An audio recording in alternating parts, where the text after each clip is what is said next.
and welcome back to Coffee with Kick. Welcome back to you. Welcome back to me. Keegan, thank you for holding down the fort while I was gone. It's so appreciated. Nothing but a thing. Nothing but a thing in an episode that you dealt with graceful aplomb, I might say. But while that was so great, let's get back to the action, which is starting off with Copa America. We're going to start off with and cover those matches. Then we'll go to our European Championship matches, and then we'll make our predictions day by day, starting here today on Tuesday. So back up to Copa America, starting off with the first quarterfinal match of Argentina versus Ecuador, a nervy 1-1 that goes all the way to penalties. With Argentina advancing 4-2, with the only missed penalty being Messi, oddly enough, who went first in the shootout. Yeah, it was an interesting one. I feel like Ecuador really played well for a team. I mean, they knew they had to bottle up Messi, which they did pretty well. But Argentina just looked flat in this one. They didn't look like they had that vigor, that final third ability in this one. But, I mean, Ecuador held on for a long time, kind of like we saw, I think it was Slovenia do versus Portugal there in the group stage or round of 16, whatever it was. But, like, you get all the way there, and then it looks like you've never even practiced penalties. Some of their penalties were, like, easy saves. Emi Martinez is good at penalties, but he's not – I don't know if he's going to save as many as he did if they were actually well placed. Yeah. But, yeah, kudos to Argentina for taking it to him. And Messi, I don't know, man. I don't know. It's good for Argentina because you see that Messi's actually not the crutch of the team. So even if he doesn't score, they can still get it done. Yeah, and you know, it's gutsy enough that Ecuador stayed in until the very end. 90+1 was their equalizer. So, I mean, they had the momentum going into extra time with that late goal there. But they couldn't pull through, and in the end, Messi, I still think he was struggling a little bit with his hammy. You know, he could sit out the last match of group stage without any difference being made as far as their qualification. But for this, you know, he needed to be out there for them, and he did look 100%. And then we go to Friday. That was Thursday. That was the 4th of July, Independence Day, for those of you out there who celebrate. Venezuela, though, takes Canada all the way to the limit. But Canada, hanging it all out there for CONCACAF, goes through 4-3 on penalties. Another penalty. I mean, really, it comes down to that this whole set across both Copa America and European. We had 3 of the 4 matches each day go to extra time.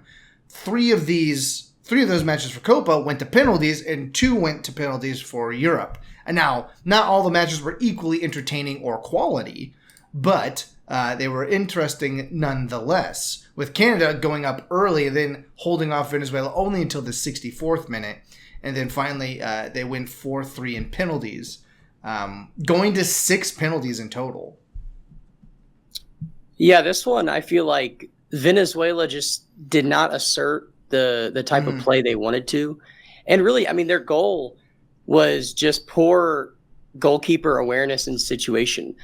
Rondon gets the ball, kind of shoves off the defender, looks up, sees the Canada goalie is about 20 yards away from goal, and so just kicks it and lofts it into the net from almost midfield. So Venezuela, really outside of that, did not get many chances. Canada worked the game well. Final third, I felt like they were actually pretty decent at defending. Yeah.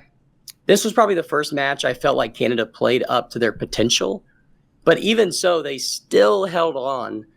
But like you said, not all of them were entertaining. I felt like the extra time wasn't as entertaining as the normal time, maybe because they were all tired. But it just felt like both teams were, especially by like minute 110, like, yeah, we're good. We'll just go to penalties. But yeah, good on Canada for getting it done for CONCACAF.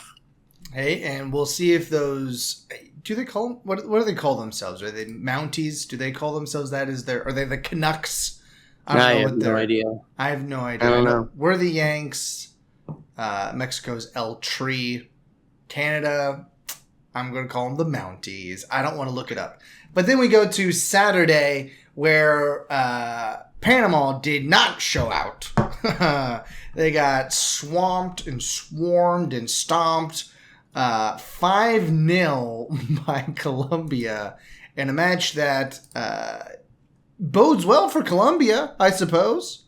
I mean, scoring in the 8th, scoring the 90+4 with a penalty, it was not a close contest by any stretch of the imagination. Yeah, I mean, Colombia scoring on every single shot on target that they got. That's efficiency there, Jinman. That's efficiency. As the Panama keeper, you got to feel bad about your performance because not all of them were, great goals. But his defense didn't help him out either. Mm.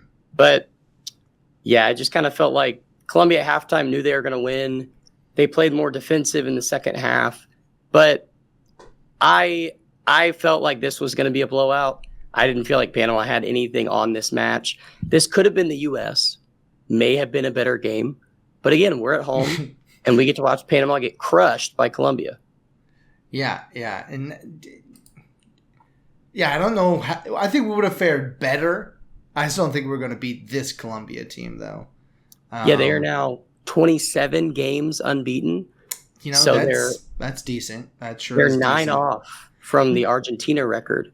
So if they were to win Copa, I think in World Cup qualifying, they could end up, if they stay unbeaten, breaking the record that Argentina set in the World Cup. Wow. Yeah. Well, speaking of other South American teams, I guess, Uruguay and Brazil, this was our other one going to penalties. 0-0 all the way through, but Uruguay hanging on after a 74th minute red card to keep things level through to the penalties, where they then take it out 4-2 over Brazil to move on to the semifinals. Excuse me. Yeah, this one, the red card was deserved. Yeah, sure. He misses the ball. He gets him right above the ankle. His leg is straight. He's going straight through the guy. It didn't seem like Uruguay was happy about it. And the guy who made the tackle, what was his name? Nandez. He wasn't super happy, but I'm like, objectively, clearly a red card. But even after that, it didn't feel like Brazil ever got any quality chances. No. Uruguay was very good, very sound defensively. I think they ended up getting on an attack that didn't amount to anything. But really, it never felt like Uruguay was down a man, even though they were down for 46 minutes. So once it got to penalties, I felt like Uruguay was going to end up taking it simply because they had lasted that long, that they had more confidence going into the PKs. Yeah, and only 4 shots on goal total across this whole match, 1 of them going to Uruguay, 3 of them going to Brazil. I mean, that's not really that's not the match that Brazil wants to be playing right here. I mean, they want to be obviously more attacking and certainly have more than 7 shots total over the course of a match. That's even with extra time. So like we're talking across 120 minutes, you're only getting 3 shots on goal. That's not the game that they will play, and as a result, basically, they end up losing and getting bounced in the quarterfinals, which I'm sure is not that they would have preferred, I'm sure, to at least make it to the semis. But, you ran up against a very good Uruguay team who is playing solidly as a unit. And that sets us up for some interesting semifinals, which we'll get to in a second. Before we do, though, we'll go ahead and move on over to the other side of the pond in Germany. With our European quarterfinal matches. Let me get my notes over there. Okay. Yeah. First up, we had Spain and Germany. Oh, and I don't know what you picked, but I went 50-50 over all of these matches. I got 2 right and 2 wrong on both the European side and 2 right and 2 wrong on both the American side. Yeah, I think I had Argentina, Colombia, Uruguay going through. Uruguay's my dark horse. In the last video, you can check it out. I predicted them, as you can see on my board right here. I think they're going to win the Copa, but I predicted them to beat Brazil. Euro side, as we'll see, I thought Germany was going to beat Spain. I thought Portugal was going to beat France. Not same. I think I had Switzerland beating England as well. I think I went 1-3 on the Euro side. We'll have to go back and check that, but I think I went 1-3. Yeah, I will do. Well, I mean, we're not really keeping track of that. You can keep track it right here on this video, which is so much fun and cool that you can watch. But first, we'll go ahead and talk about that Spain and Germany match. This one, I think this match is going to haunt Kai Havertz for a long time because he had 4, 5, maybe even 6 like solid opportunities to score for Germany, starting in the 20th, also in the 34th, and then some in the second half as well. That he just did not come through for them. But Spain ends up getting their header there. Wait, hold on. Let me get my notes. Let me get everything pulled up that I need. Come on, internet. Work faster. I mean, Spain, especially... 51st. Yeah, 51st minute goal was great. 89th minute, just bounces around. It was an insane game because you just never saw anything coming. No. Never. No, it was... and then it could have. This one could have gone to to penalties very easily. Fulkrug had a very good header opportunity in the 120 plus 5 that he just totally missed on. So this one was more. I thought Germany. This was pretty even, to be fair to both sides. But I did feel like Germany had the better opportunities that they just didn't capitalize on, and they could have very easily have moved through to the semifinals if they just played about 20% better in the final third. Yeah, this was a match where the better team did not move through. Yeah. I felt like Germany was better defensively. They were more sound in their passing. They looked better offensively, but Spain got it done. And their goal in the 119th minute, Marino isn't even really supposed to be up there. Yeah. He just ended up marauding forward and passing it out wide. And then he just stayed up there. And good on him because he was in the perfect position to head it in. And that was the great header. That's supposed to be 119. Fantastic header there. Because the Wirtz goal was in the Olmo goal weren't anything to write home about. I mean, they were goals, but they weren't anything spectacular. But yeah, I think we both ended up getting that one wrong because, like you said, the better side did not prevail this day. No. Then we go to Portugal and France, which you know what? I feel the same way about this one. I thought Portugal played up to France. France again. I think I saw a tweet that says that France has not scored in the general run of play in this tournament. It's either been own goals. Or penalty kicks or free kicks, I believe is what it was. Or at least it's been very minimal. They haven't scored at all. They're only 2 goals. They won 2 games 1-0, and they were both own goals. But okay, so it wasn't even that they got... Well, and then they got penalties in this one. But yeah, other than that, it's just been own goals. And yeah, they've been... Somehow, them and England have somehow stumbled their way into the semifinals. And neither of them feel good about being here. Because they're like, I'm not sure how we are, but you know what? If you make it there, you might as well win it. We'll see if they can come through and actually do anything. But I don't have many notes for this match at all. Cancelo for Portugal should have had a goal there in the 61st minute. That's my first note for the match. That he should have done better. It would still have been a tough hit, a tough goal, but it was certainly a miss hit there in the 61st. But then there was a flurry of activity across both sides between basically the 60th minute and the 70th minute. There were, 5 shots on goal across both teams. It was just back and forth for just those 10 minutes. And then everything just kind of stopped after that. And the next thing was that 93rd minute, Ronaldo biffed it. He could have put Portugal ahead in the 93rd minute in extra time, but just... He rushed it. He could have taken a touch and at least put something in there, but in the end, you go to penalties and France prevails. Yeah, this one, it felt like, and other analysts also mentioned this too, that Ronaldo was a crutch for Portugal. Mm-hmm. I think he's finally showing his age. He was not very versatile. He wasn't very explosive. He didn't help anything.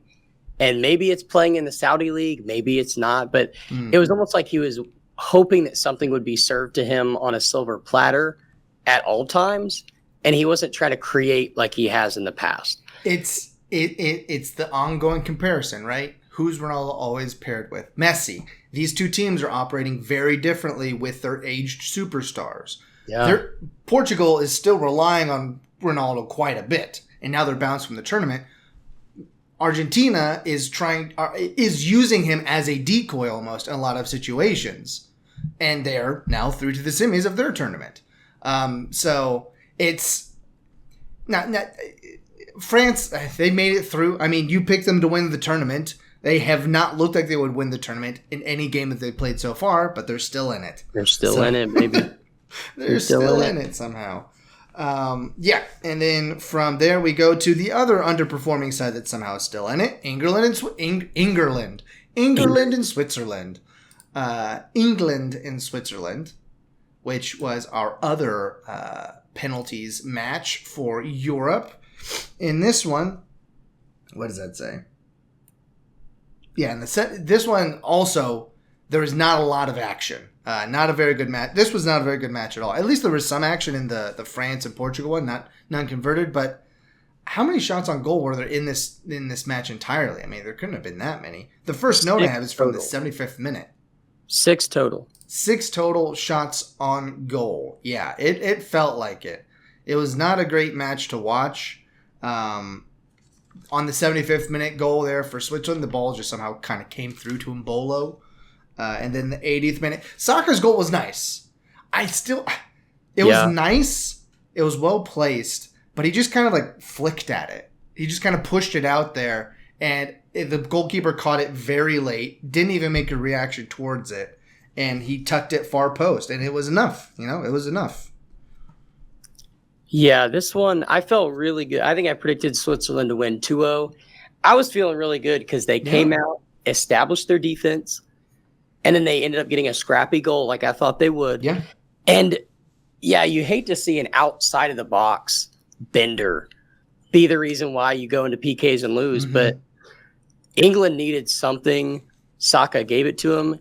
And even after that, it felt like, all right, we got our goal. Let's calm down. Let's just make it to extra time. And even in extra time, it was just kind of playing to penalties. But Switzerland, Akanji goes first. He misses the penalty. Had he made the penalty, I think it might go differently. But once you miss that first one, it starts to get into the head of everybody. But Jordan Pickford, I think, is going to end up winning this whole tournament for England if he continues to go to PKs. Because I don't know if you've seen his water bottle. Very good notes. But on his bottle, it literally has all the notes of everyone's priority. And apparently it's based on how many times they've taken a penalty, how many times it, like percentage-wise, where they usually go. And apparently his record in penalties is insane. Like he'll save 50% of penalties. So that's insane. That's a legitimately insane stat. Yeah, and so I don't know. England has a chance. They've stumbled their way here. So who says they can't stumble their way into the trophy? I don't think they will, but they've made it this far, so who knows? Going up against this next team here, the Netherlands beating Turkey. A gutsy come-from-behind victory for the Netherlands here. And I think right now they're probably my pick for it because I think they're playing very well, the Netherlands.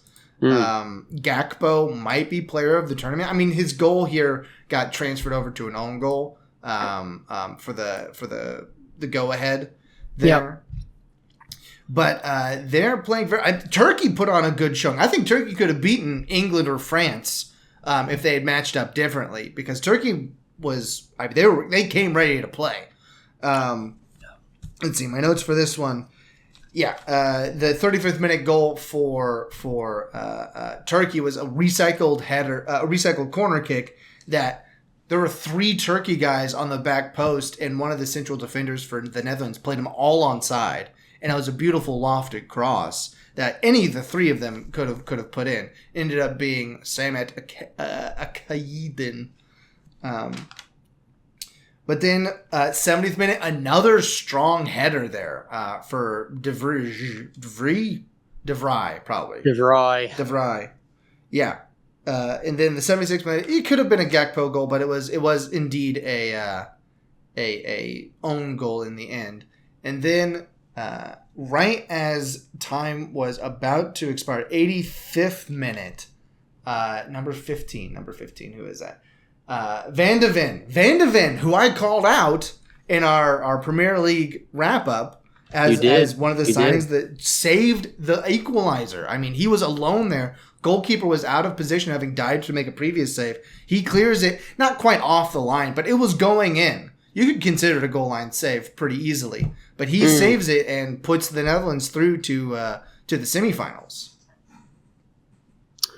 Yeah, this one, Turkey actually excites me because they're really young. I think their attack, they have a guy that's 19, a guy that's 18, and a guy that's 20. And then they were missing like one of their star players for making a nationalist hand gesture in the previous match. Which I almost made a comment about that in the previous video. I held my tongue. But Demiral, let's just say this. Jude Bellingham makes a obscene gesture to the crowd where he's grabbing his crotch and doing other things. He gets no ban. But then the Turkey guy, because he makes a symbol of a nationalist, whatever, from his country, he gets a 2-game ban. That one I didn't understand. Or all the French guys talking about local politics as well. You know, if you're talking about politics and stuff, right? Yeah. Listen, So I'm no fan of Recep Erdogan, but that's politics, and we'll keep that out of here for now. Yeah, I didn't understand it, but it was strange to see that one person got a 2-match ban, one person got a no-match ban, when both are considered the same category of gestures that shouldn't be given. But either way, I felt like they missed him, though, defensively. For sure. And even offensively, because he literally headed in 2 goals in the previous match. So, I don't know. Not having Demiral is tough for Turkey, but I think they're set up really well for the World Cup. And I would not be shocked if they make another run come World Cup time. Yeah, and that wraps up the quarterfinal action. So now we'll go to today, Tuesday, with our first match, which will be the semifinal between... Where am I going? There we are. Spain and France. I think I got to give Spain the edge here, mainly because they look like a team that can score on occasion. France has yet to prove that they can, even with all the talent that they have. I just can't imagine that France's luck continues on through. I think that Spain gets it 2-0. I think that France ends up not getting a single goal in the tournament, but somehow making it to the semifinals. Yeah, I think, as my board says back here, my new champion will be Spain. I think Spain and Germany, that looked like a final. Yeah. Both teams looked really good. I felt like Germany was the better team, but Spain just held on. And I don't know, Spain looks really good. They look like the Spain from 2008. That was a little younger, not quite as experienced, but still has a lot of really good players. So it wouldn't shock me if they expose France a little bit for their lack of firepower. And France is not going to like not having the ball, and Spain is going to try and dominate possession. So I don't know. I could see it going 2-0 Spain. Hey, we're in the same boat there. Yeah. And then for the evening match there, we hop over to, where is this going to take place? In East Rutherford, New Jersey at MetLife Stadium. I've been to a match there before. I don't know if I covered it on the podcast, but I did cover a USA friendly against Brazil there back in the day for Meet Me in the Middle / Coffee with a Kick. But this time it'll be Argentina versus Canada. And I'll let you start this one off because you kind of tipped your hand a little bit there earlier on. Yeah, I don't think Canada's very good. I still don't think they're good. I think they played well in the last match. I'll give them that. But I don't think they have the team quality. What Jesse Marsch has done with the Canadian side makes me only wish, boy, what could he do with our USA team? Yeah. Beside that point, I think Argentina is just they're still the number 1 ranked team in the world. They didn't lose anybody. They look even better than they did in the World Cup. I think I have to give it to them. I'll go 3-1. I think Canada gets the goal, but I think Argentina is going to take it pretty easily. That's what I've got. I've got it as 3-1 Argentina. I for the same reasons that Canada's not actually very good and Argentina is. It could. I don't think it'll go 5-0 like it did for Colombia against Panama, but yeah, I just don't see Argentina losing to Canada. That's absurd to consider. I mean, there's a reason they're almost at they're at 2,800 to win. Sorry, not 2,800, 280 minus 280 to win it. 2,800. So, that makes me want to bet the under. 2,800, yeah. Nice. Take the over though, because the over under is at 2.5 goals, which I think you should take every day. I mean, that's saying that I take that every day. And then we go to Wednesday tomorrow for the other half, Netherlands and England. How do you think? Do you think England stumbles into the final? Well, I recently looked up on ESPN.com. Oh. The match official that has been added to this match, apparently in 2005, was suspended for 6 months for match fixing. Uh-oh. But definitely want him in the semifinals then. Yeah. Because in 2021, Dortmund lost to Bayern Munich in the basically Bundesliga decider game for the championship. And Jude Bellingham basically admitted in the post game that he thinks he fixed the match. He was fined £40,000, but this same official is now, he's now the guy for this Netherlands-England game. So will that play a factor in this match, having that kind of dissonance between the star player of one team and an official with a little bit of a sketchy past? England is the better team. Yeah. But they're not playing like the better team. No. I think Netherlands, it goes into extra time. I'm going to go penalties. Really? I think Netherlands wins it 5-4 in penalties. What's your regular time score? What's your overall score, though? I think I'm going to go, I'm going to go 0-0. Okay. I think it goes zeros all the way till penalties. All right. I've got it pretty similar. I've got it 1-1 in regular and extra time, and then 4-3 on penalties, mainly because of the Pickford factor there. I think he gets one of the Netherlands penalties. But I'd take Gakpo over any one individual on England right now, probably, with how well he's playing. Yeah, I mean, even over Phil Foden, he hasn't done. No one on England has done anything really. So, there's no reason to come into this expecting a victory, even if it is against the Netherlands, because you haven't shown. I just think that you're not playing up to your reputation at the very least. Well, it's good to note that with England, I feel like a lot of their issues have been because of the big changes that Southgate made coming into the tournament. Yeah. Because you qualify with all these guys. You've got Grealish, you've got Harry Maguire. There's one other guy in there that they left off too. And these were guys who contributed in the qualifying. But then you take them out, and now you've lost 3 contributors who usually are there defining a role that have helped you get somewhere. And when you remove those guys, I don't think they've found the guys to replace them. No. So there's definitely dysfunction on the wing. There's dysfunction in the center backs. It doesn't seem like they're fully there like they were in qualifying, where they dominated qualifying pretty well. So whatever that mental shift is, they need to turn it on now, or else they're going to lose in the semis.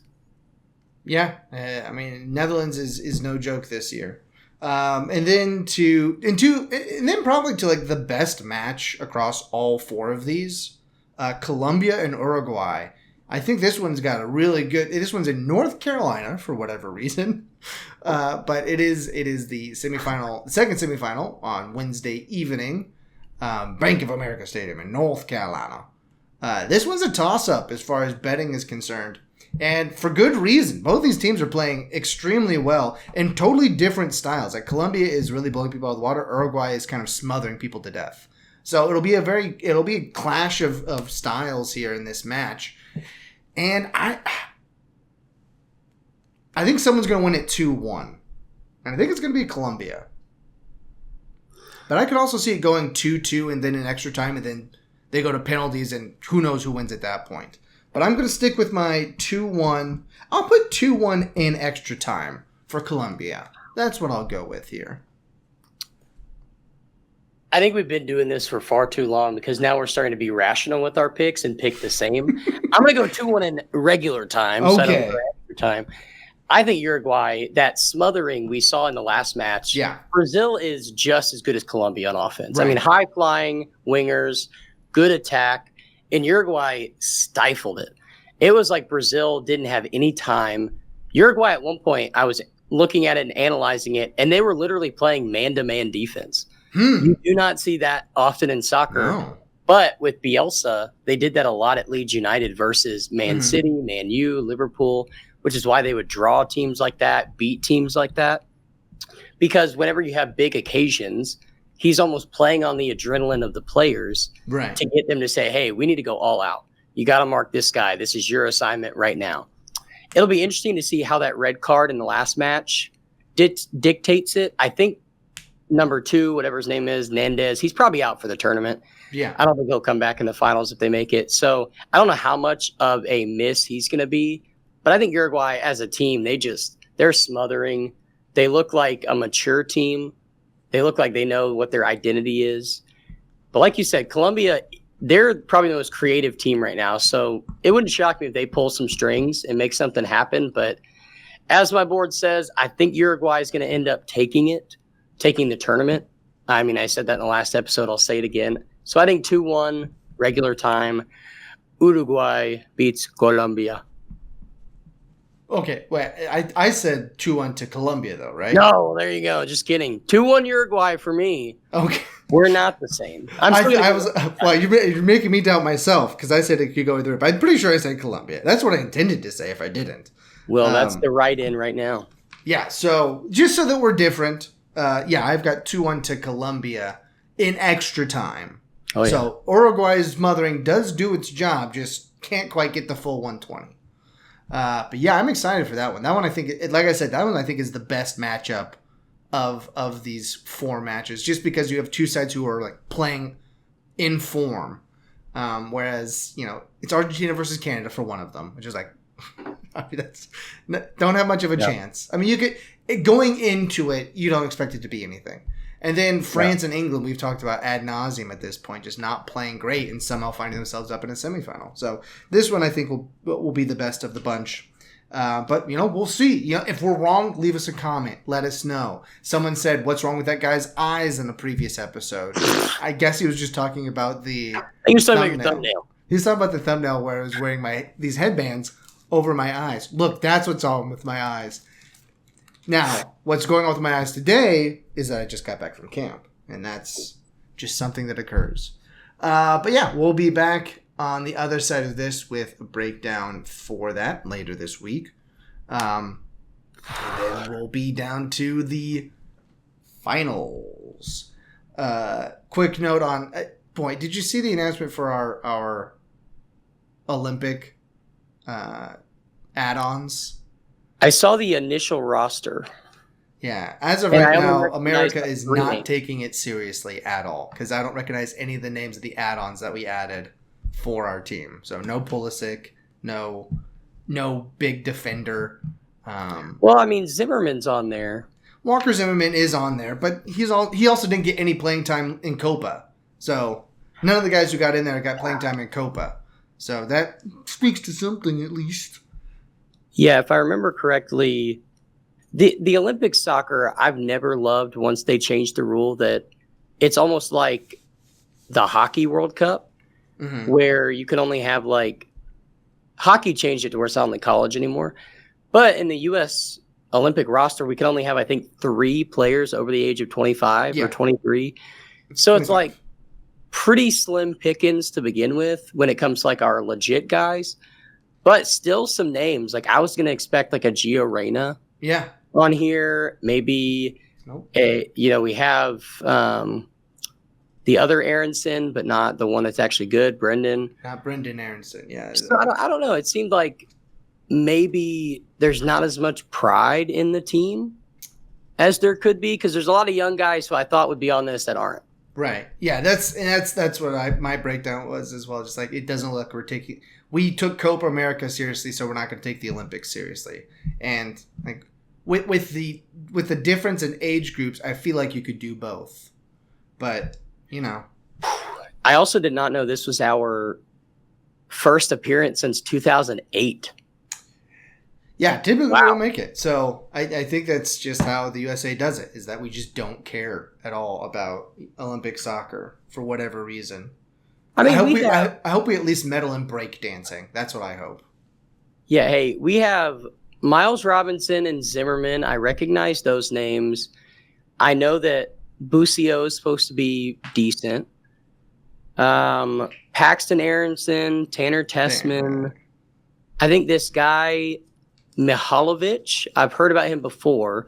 I think he's supposed to be a decent forward, but honestly, I'm going to echo what I think it was Alexi Lawless said, and that until the U.S. men's national team gets a number 9 who is genuinely a number 9, we will never take the next step. Yeah, because that's been our missing piece for so long. That's what I think. That's what we were saying in the previous episode that we were both on as well. That we have not had an out-and-out goal scorer, and I think it does. I think it goes back to Clint Dempsey. I think he's the last one that we had. So and there's only so much you can do. If the talent isn't there, you can't develop it if it's not even there. So we gotta at some point pick some 6'3" kid who'd otherwise be going into football or basketball and say, hey, try out soccer for a bit. See if you like it. You can make a bunch of money in Europe. I mean, you've hit it on the head, though. Like, especially when it comes to in America, when you think about the NFL, the NBA, the NHL, the MLB, like 3 of those sports are the biggest in the world at their respective sport when it comes to the association and the league. Right. Yeah. So, and when you take the microcosm of how many football leagues there are in high school and AAU basketball and travel baseball, it's like, I think I heard someone mention this about Wimbledon, is now we're seeing more American men because a while ago it started to become like, let's start specializing in things so we can be the best at it. And my chances of making it in pro tennis or pro golf is probably higher if I focus on it than it is in football or basketball or baseball because it's so team oriented. Yeah. Yes. An individual so I think once can you get that focus on soccer, there's actually the chance to take the 330 million, not including immigrants, in America and take those and at least have one number 9 that can be semi-decent for us for a couple of years. Yeah. That's my rant. Well, prayers up for that. Prayers up. Prayers up for that. Kiss it up to Jesus. Oh, yeah. Give us a number 9. I'm sure it's a priority for you. All right. Well, until we get back here on the other side, why don't you go ahead and grab your coffee, watch some soccer,